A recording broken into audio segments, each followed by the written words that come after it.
Oi, tudo bem? Meu nome é Célio, estamos mais uma vez com vocês para seguir essas duas últimas aulas a respeito de representação do espaço geográfico, né? Primeiramente, vamos retomar o conceito de representação. Representação de um objeto não é o objeto real em si, né? Não é o próprio objeto, mas a interpretação desse objeto. Algo comum na representação é fazer um desenho. Então essas duas fotos são dois exemplos de crianças que estão representando aí parte do bairro delas, né?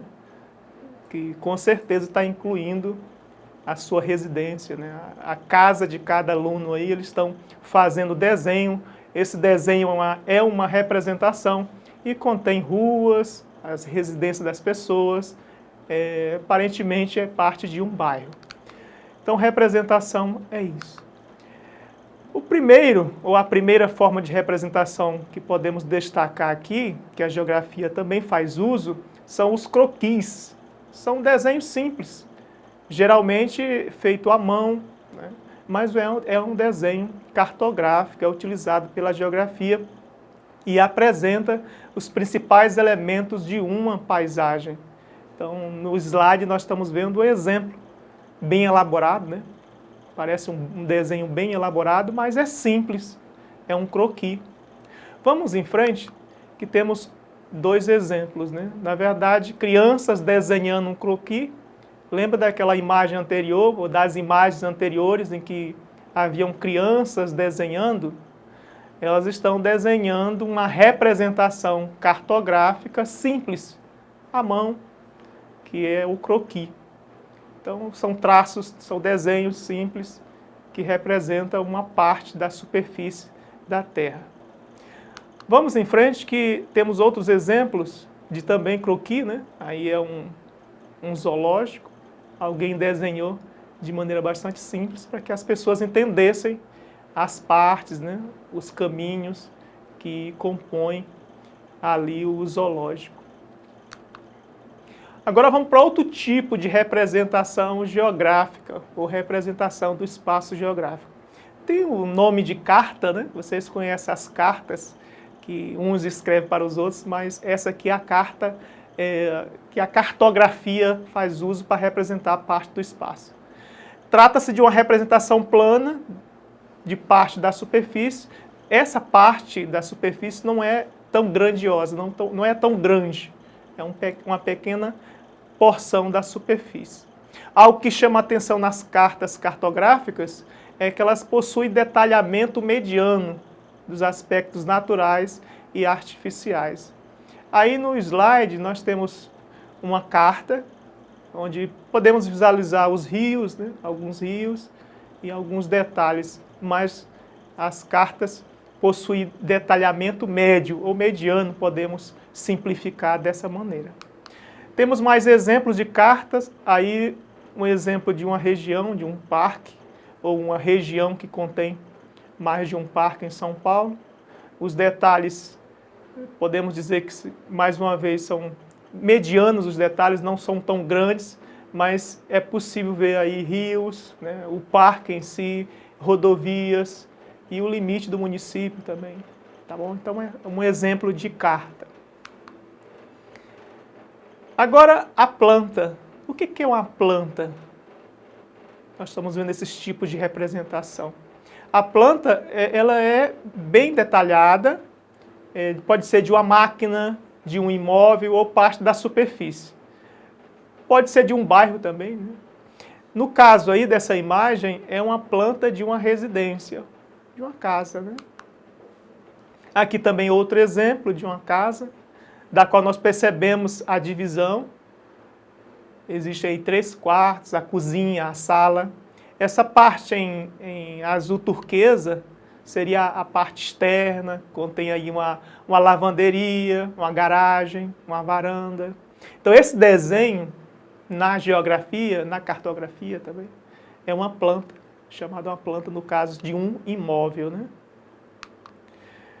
Aqui temos outro exemplo. Nesse caso, o que é que nós queremos chamar a atenção? Que as plantas, elas possuem mais detalhes. Se fôssemos comparar com os mapas, que vocês viram na aula anterior, né? Os mapas são bastante usuais, são os mais utilizados nas aulas de geografia, e você já percebeu isso. Mas as plantas, em comparação com os mapas, possuem mais detalhes. Aqui nós vemos no slide a planta de um prédio, né? E podemos perceber que tem várias partes desse prédio com bastante detalhes. Outra representação que a geografia faz uso, que tem bastante também nos livros didáticos, e com certeza no seu livro também está lá, né, esse exemplo, são os blocos diagramas. Né? Então, o que tem de especial nessa representação? Ela é tridimensional. Então, temos as 3 dimensões. Por esse exemplo aí, nós podemos ver, né, o comprimento, a largura e a altura dessa representação. Pode ser parte da superfície, né? E aí pode ter tanto aspectos naturais como artificiais. Temos outros exemplos, né? E aí nós temos 6 exemplos de bloco diagramas. Como falamos, esses blocos diagramas podem representar algo natural ou algo artificial. E tem essa característica tridimensional. Aí mais um, é comum fazerem nas escolas as representações em forma de bloco, porque dá a ideia realmente do todo, né? A altura, a largura, a paisagem fica mais bem compreendida quando se faz uso de um bloco diagrama desse tipo de representação. Agora vamos para as maquetes. Bastante conhecida essa forma de representação. Tem algo similar, algo comum também com os blocos diagramas, que são representações tridimensionais. Percebemos facilmente o comprimento, a largura e a altura é facilmente utilizado pelos alunos, pois tem muita relação com o seu dia a dia, com a realidade, são objetos tridimensionais. Podem representar aspectos da natureza, como no caso da imagem aí, ou aspectos artificiais, podem ser uma cidade, um bairro. Temos aqui um exemplo de uma maquete sendo construída em papel, né, no caso, papelão.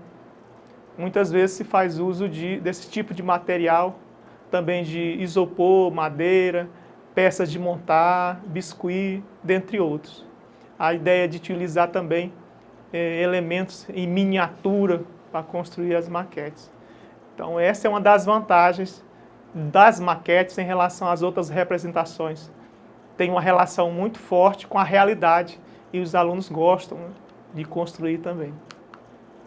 Vamos exercitar com base nessas formas de representações que estamos vendo, né, nessa conclusão dessa aula. O primeiro exercício, né, o nível de detalhamento e precisão das representações do espaço geográfico variam de acordo com os objetivos de uso. A representação que apresenta um menor detalhamento e precisão é o mapa, o bloco diagrama, o croquis, a carta topográfica, né? Um tipo de carta aí. A resposta, com certeza você acertou, são os croquis, ou no caso o croquis. São construções ou representações feitas à mão, geralmente, traços simples, desenhos de maneira simples, que se faz de uma parte da superfície. O próximo exercício fala sobre os blocos diagramas e as maquetes, né?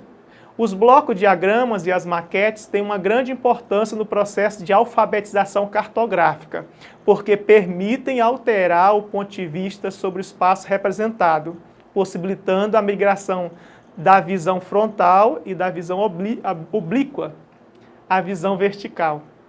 Os blocos diagramas e as maquetes são representações tridimensionais da realidade, representações bidimensionais. Vamos direto, né? A resposta é A, com certeza, são representações tridimensionais da realidade, você viu nessa aula. Próximo exercício 3, tem uma afirmação, leia a afirmação. Correspondem às representações mais utilizadas nos estudos geográficos. A afirmação está se referindo aos, vamos ser práticos, né?